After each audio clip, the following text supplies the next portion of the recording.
Hello everyone, I'm here with my grandson Avery. Hello. Say hi. Hey, he's already there. And we're just talking about storytelling. I was just talking with him, hey, I wanted to do a short video and just talk about what does it take to get a story and what do you do with a story. Because Avery's been writing stories since a young age. And he's going to be 11 in August, right?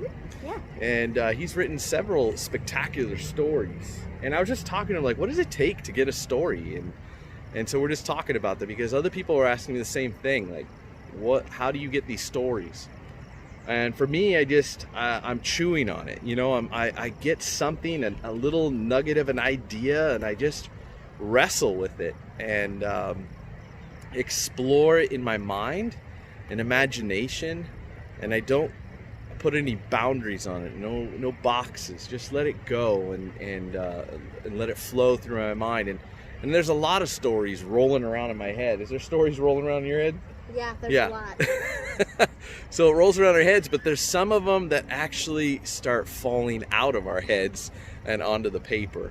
Yeah. And those are the ones that we want to keep. Those are the ones we want to hold dear to. So Avery, tell us a little bit about your storytelling process. How do you... So, when I usually start thinking about it, but then other times I haven't, and an idea just sparks in my brain, and I go to my room and I get a notepad and a pencil, and I write down book ideas on the top of a page. That's good. And then I write a quick title that I've jotted down, I guess. It's not usually the one I keep.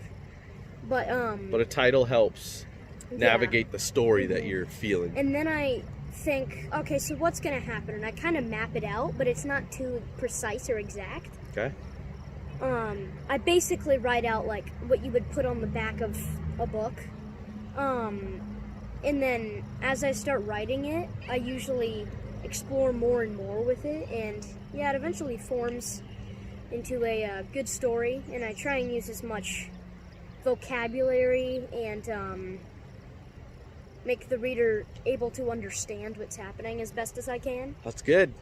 This is good points. I love this. I love the fact that he's taking the ideas, he's writing them down, because sometimes if we don't write them down, we lose the idea. How many times have you done that? You're like, oh man, I have a great idea. You're in the car, then you get home, you're like, dang it, what was that idea? It was so good. It's going to be the next bestseller, and I lost it. Or I'm in the shower and I get a great idea and I get out and, what was that idea? So, yeah, I love that. I love the fact that you are not writing down exact notes. And does the story, like the end of the story, Avery, unfold to you also? Or do you let your characters kind of drive your story, or you know where you're going kind of, but it kind of fills in as you write? I know where I'm going kind of. I have a vague idea. And then, yeah, like he said, I basically sometimes let the characters guide me. That's awesome. Sometimes I make multiple endings, and then multiple I decide endings. That's awesome. Which one would I like? Yeah. Yeah. And sometimes you don't know until you got to get it written out and see where the characters are driving that ship home. You know, that ending story home. And so that's it, guys. That's our storytelling process. There's no magic to it. There's no formula to it. You might have a different take and different process, and that's fine. Just take some imagination. Yep. And a notebook, I guess.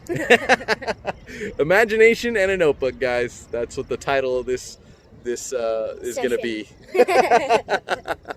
Love it. Love you guys. Bye. Bye.